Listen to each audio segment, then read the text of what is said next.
حضرت ابراہیم علیہ السلام کے ہاں اولاد نہیں تھی، خدا خدا کر کے ایک بیٹا ملا، نام اسماعیل رکھا۔ حضرت ہاجرہ کی گود میں بچہ کھیلتا ہے، حضرت ابراہیم اس کو گود میں لے کے پیار کرتے۔ رب کا حکم نامہ آتا ہے، اس بچے کو لو اور اس کی ماں کو لو اور ایسی وادی میں چھوڑاؤ جو بے آب و گیا ہو، جہاں کوئی سبزہ نہ ہو، جہاں کوئی کھیتی نہ ہو، جہاں کوئی آبادی نہ ہو۔ اللہ اکبر!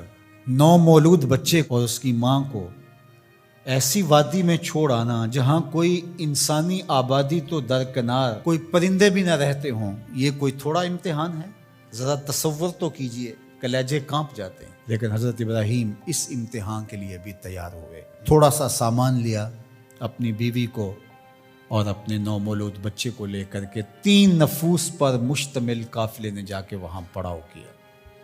کچھ وقت گزارا، پھر اللہ کی بارگاہ میں سحر کے وقت اٹھ کے دعا مانگی، ربنا انی اسکنت من ذریتی بواد غیر ذی زرع عند بیتک المحرم۔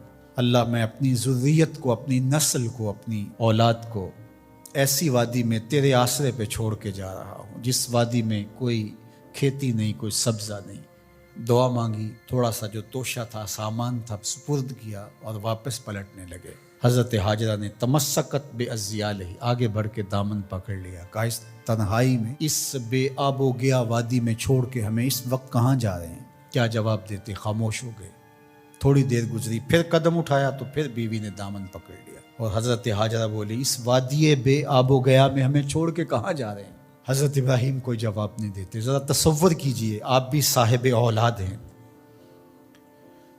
تو تیسری مرتبہ پھر جب قدم اٹھنے لگے تو تمسکت بعضیالہ، حضرت ہاجرہ نے دامن پکڑا اور پھر یہی سوال دہرایا، اس وادی غیر ذی زرع میں اپنے نو مولود بیٹے کو اور اپنی بیوی کو چھوڑ کے کہاں جا رہے ہیں؟ حضرت ابراہیم پھر بھی جواب نہیں دیتے۔ تھوڑی دیر کے بعد حضرت ہاجرہ خود ہی بولتی ہیں، کیا یہ اللہ کا حکم تو نہیں؟ قال نعم، کہا ہاں اسی کا حکم ہے۔ فوراً دامن چھوڑ دیا، کہا خیر سے جائیے، ہمارا رب ہمیں ضائع نہیں ہونے دے گا، اگر اس کا حکم ہے تو ہم اس حکم پر سر تسلیم خم کرتے۔ اگر یہ امتحان حضرت ابراہیم علیہ السلام کا تھا تو میری مائیں اور بہنیں بھی سن رہی ہیں اور آپ بھی ان جذبات سے آگاہ ہیں۔ ایک ماں کے لیے یہ کتنا بڑا حوصلہ تھا۔ اگر سلام ابراہیم کو تو سلام ہے سیدہ ہاجرہ سلام اللہ علیہا کو۔ کہا خیر سے جائیے، ہمارا رب ہمیں ضائع نہیں ہونے دے گا۔ پھر جہاں دن بھی نہیں کٹتے تھے اس خاتون نے وہاں راتیں بھی کاٹی۔ توشہ ختم ہو گیا، پانی بھی ختم ہو گیا۔ پھر 2 دن کے بعد ماں کی چھاتیوں سے دودھ بھی خشک ہو گیا۔ خود تو بھوک کاٹ رہی ہے لیکن بیٹے کی پیاس اور بھوک دیکھی نہیں جاتی۔ ایک چھوٹے سے پتھر کی اوٹ میں اسماعیل کو لٹایا اور خود پانی کی تلاش میں نکلی۔ ماں کی تڑپتی ہوئی ممتا کی کہانی دیکھو۔ اللہ اکبر! کبھی صفا پہ کبھی مروہ پہ 7 چکر کاٹتی ہیں۔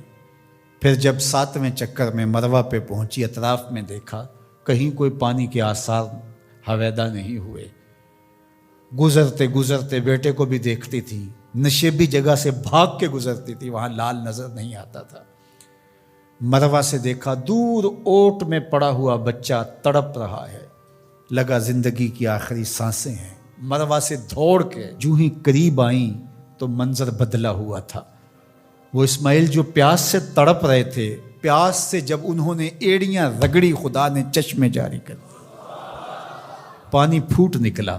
دوڑی اور منڈھیر کر دی اور کہا زم زم، رک جا رک جا۔ کہا کہ اللہ بھلا کرے سیدہ ہاجرہ کا، اگر وہ زم زم کہہ کے پانی کو نہ روکتی وہ پوری روئے زمین پہ پھیل جاتا۔ اللہ اکبر! یہ حضرت ہاجرہ کا امتحان تھا اور امتحان میں وہ بھی سرخرو نکلی۔ وہ کہا ہم قیامت تک تیرے قدموں کے نشان کو جلوہ گاہ بنا دیں گے۔ آج عمرہ ہو، حج ہو، وہاں کج کلا بھی دوڑتے دکھائی دیتے ہیں، بادشاہ بھی دوڑتے دکھائی دیتے ہیں۔ ان راہوں پہ پیغمبر بھی دوڑے ہیں، ولی بھی دوڑے ہیں، امام الانبیاء نے بھی سعی کی ہے۔ مالک کوئی دوڑنا بھی عبادت ہے؟